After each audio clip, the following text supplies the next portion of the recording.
Is the weight of leadership, parenting, and passion turning into burnout? Does your mission sometimes feel like it's suffocating you instead of fulfilling you? If that's, you're not alone, and today's episode is especially for you because I want to be really honest with you.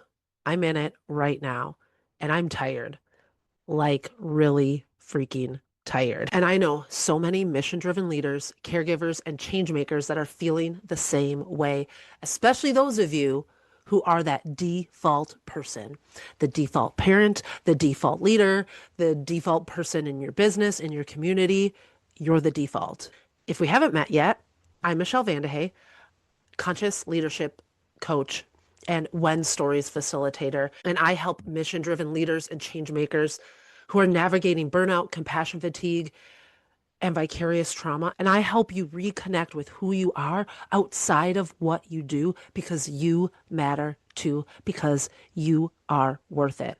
And today I want to share something very real that I'm moving through really right now and what it reminded me about self care, sustainability, and leadership. Lately, my family and I have been, I don't necessarily want to say going through a lot. We've just been working through things. And first of all, I am the default parent when things are hard, not when you want to do something fun. And I am the default person in my business because I am the business. And I am just that go to person.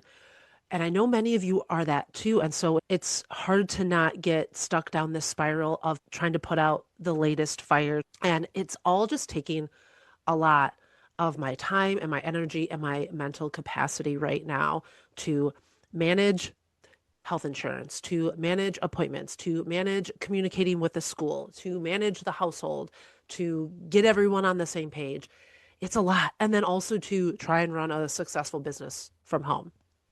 And if you're someone who identifies as a woman or you're maybe a caregiver, a business owner, and you're that default human, you know exactly what I mean. You're the one people come to, you're the one who remembers, and you're the one who holds it all together until it gets to a point where you can't hold it together anymore. And you're also trying to run a business. You're wanting to lead your team and or change the world. That load adds up fast. And I started noticing it in how I was showing up in my work. I still care deeply. I'm still excited about what I do, but the energy, that disconnect, that's often the first whisper of burnout. So last week, my daughter was just finishing being sick, missing half of school the week before. I was then gaining her sickness and moved through it relatively quickly, but I still have a cough drop in my mouth, so I'm not coughing while recording this. And I kept thinking, I just want to finish the year strong. And why does this have to be so freaking hard? I wanted to feel more energized and I wanted to feel more excited, but instead I just felt tired and alone and I just don't want to do this anymore. And what I was reminded of very clearly is that loving what you do does not mean you have unlimited capacity. Passion doesn't replace rest. Okay, I just have to go on this side note because I'm recording this during winter break and my daughter just interrupted me. This is what I'm talking about. You are the default person. Now, granted, my husband isn't home, but even if he was, I guarantee she would come to me first.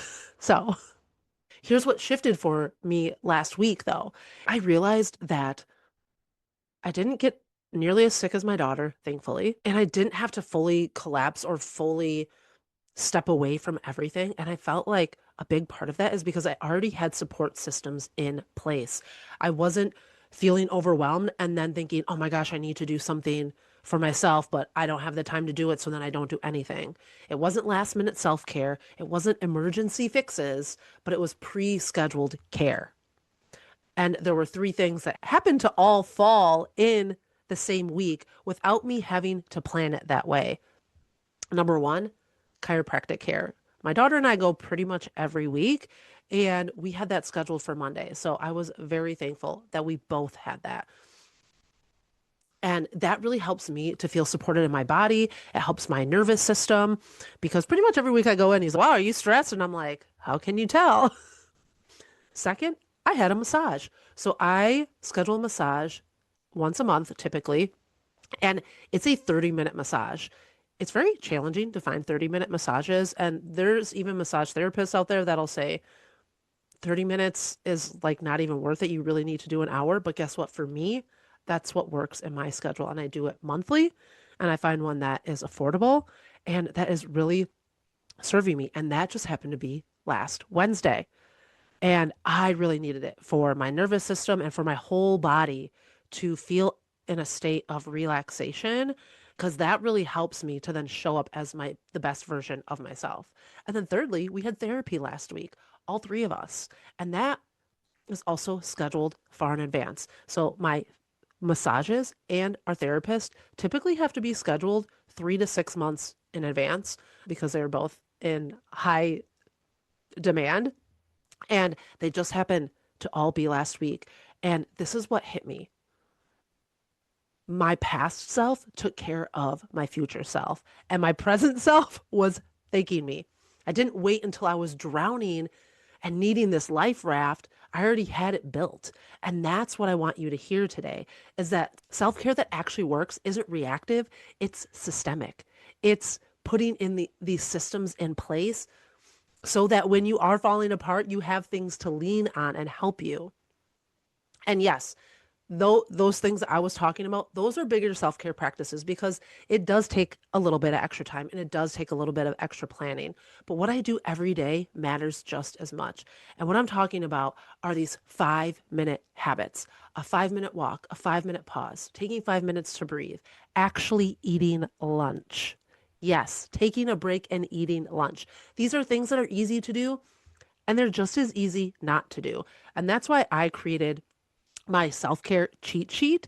It is 20 self-care habits that take 5 minutes or less that you can incorporate into your busy, hectic schedule that are going to be that support system that are there for you no matter what. And the key is to schedule it in, especially when there are these 5-minute pockets because they're easy to do and they're easy not to do. If it's not scheduled, it feels optional, and optional things are the first things to disappear when life gets hard. So here's what I want you to take away from today's episode. Number one, first, notice where you are the default parent, the default caregiver, the default leader, the default emotional support system for people. Just start noticing. That noticing can be so powerful. Second, schedule care like it's survival because it truly is. Put the 5-minute things in your calendar. Treat them like meetings you don't cancel. And make sure you grab my self-care cheat sheet in the caption below. Third, build your self-care system for the hard weeks, not the good weeks, because sickness will happen, life will happen, and your systems should hold you when you don't have the energy to hold yourself. Taking care of yourself doesn't mean you care less about your mission. It means you're protecting it. Before we get into the thoughtful 3 questions to ask yourself from this episode, be sure to like, subscribe, and comment. So your thoughtful 3 reflection questions for today. Number 1, where in my life am I the default? And what is that costing me right now? Number 2, what is one small act of care that I can schedule this week? Not someday, but this week. And number 3, what support does future me need that I can plan for today?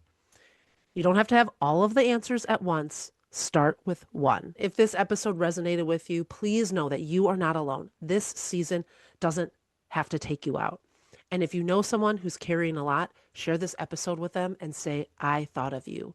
You're always welcome to leave a comment or a review and let me know your biggest takeaway or your biggest self-care challenge. And always remember, yes, your mission is worth it and you are worth it too.